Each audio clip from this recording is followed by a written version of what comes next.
Hi everyone, কেমন আছো তোমরা? আশা করি সবাই ভালো আছো। তো কোরবানির যেহেতু ঈদের কোনো ভিডিও আমি তোমাদের সাথে শেয়ার করতে পারিনি, আর এটা ছিল ঈদের পরের দিন। তো আমি বের হয়েছিলাম মেয়েকে নিয়ে ঘুরতে বের হব। তো ফ্যামিলির সবাই বের হয়েছে, বাট অনেক বাতাস ছিল, বৃষ্টি ছিল, এজন্য আম খেতে খেতে চলে গেলাম। তো চলে আসলাম লিপ লঞ্চে। তো লিপ লঞ্চে এসে কোনো সিট পাইনি, কারণ হচ্ছে অনেক রাশ ছিল।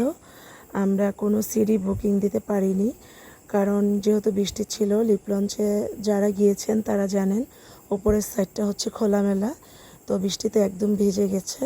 তো এজন্য আর আমাদের বসা হয়নি। তো আপনাদের কিছু জিনিস দেখিয়ে দিচ্ছি যে সন্ধ্যের পরে কি সুন্দর দেখা যায়। আর এখানে দেখার মতো অনেক কিছু আছে, বিশেষ করে অনেক ভিডিও ছবি নেওয়ার জন্য খুবই ভালো ভালো প্লেস আছে।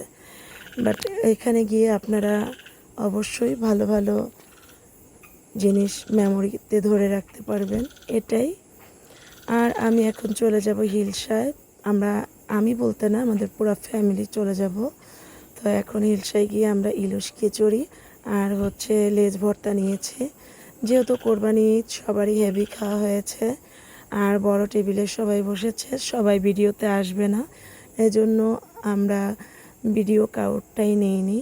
কারণ কেউ যদি ভিডিওতে না আসতে চায়, তাকে জোর করে না আনাটাই বেটার।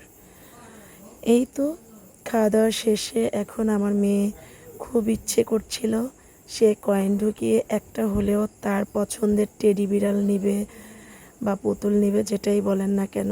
তার ছিল পছন্দের হচ্ছে ডরিমন। তো সেটা সে উঠাতে পারলো না। লাস্টে সে ট্রাই করলো, তো সেটাও উঠাতে পারলো না। এখন আমরা বাসায় চলে যাব। তো খাওয়া দাওয়া যেহেতু শেষ, এখন সবাইকে ঈদ মোবারক, অসংখ্য ধন্যবাদ। আল্লাহ।